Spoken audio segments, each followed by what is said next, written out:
Il est là, le troisième volume des Superman Chronicles. Et oui, troisième volume de l'année 1987. Alors, vous le savez, c'est un retour en grâce pour Superman depuis quelques mois.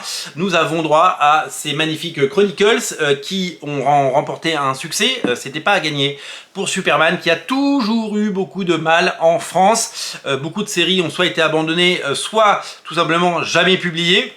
C'est un personnage toujours compliqué à aborder en France, et c'est un personnage qui vit beaucoup comme beaucoup de personnages DC Comics dans l'ombre de Batman, qui vraiment tire toute la couverture à lui depuis de nombreuses années.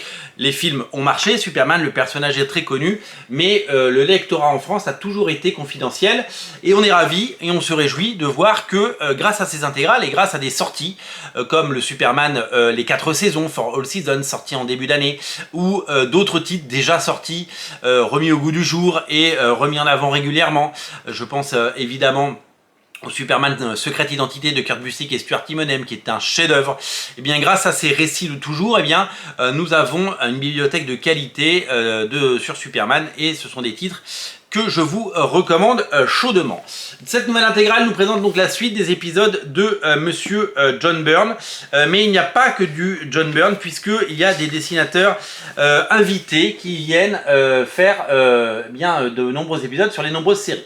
Parce que John Byrne, il a relancé Superman avec un nouveau numéro 1, là il y a le 10 notamment dedans, mais il a aussi dessiné Action Comics, mais il peut pas tout faire, John Byrne, parce qu'il a les journées ne font que 24 heures, et donc non seulement il fait pas tous les épisodes, mais en plus il ne fait pas certains épisodes d'autres séries, parce qu'il y a Action Comics, il y a Superman, mais il y a aussi Adventure of Superman, et il y a eu jusqu'à 4 séries mensuelles Superman, et donc John Byrne ne les a pas toutes faites. C'est pour ça qu'il a fallu faire appel à des dessinateurs invités, et en 87, qui est-ce qu'on retrouve? On retrouve Monsieur Erik Larsen, dessinateur de Spider-Man, Amazing Spider-Man, et surtout le Savage Dragon. Eh ouais, on retrouve donc Erik Larsen dans ses œuvres, et ça fait plaisir de voir que il était déjà très talentueux en 1987. Rendez-vous compte depuis combien de temps il est là. On trouve bien entendu du John Byrne, que serait une intégrale des années John Byrne sans John Byrne, et à ma grande surprise,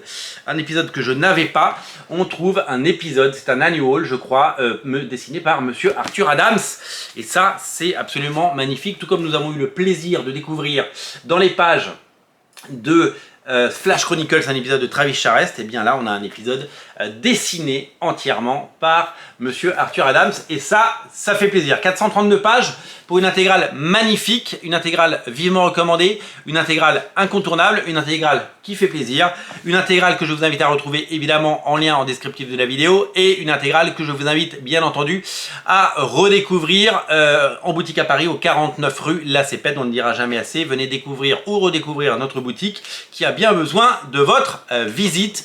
Je vous invite à découvrir ce magnifique ouvrage, il est disponible sur originalcomics.fr, le lien est dans le descriptif de la vidéo. Ne ratez pas ce troisième tome des chroniques de Superman, des bouquins absolument incontournables pour tous les fans de Superman. Si vous aimez ce personnage, eh bien prouvez-le et soutenez-le, et passez évidemment nous voir. Salut!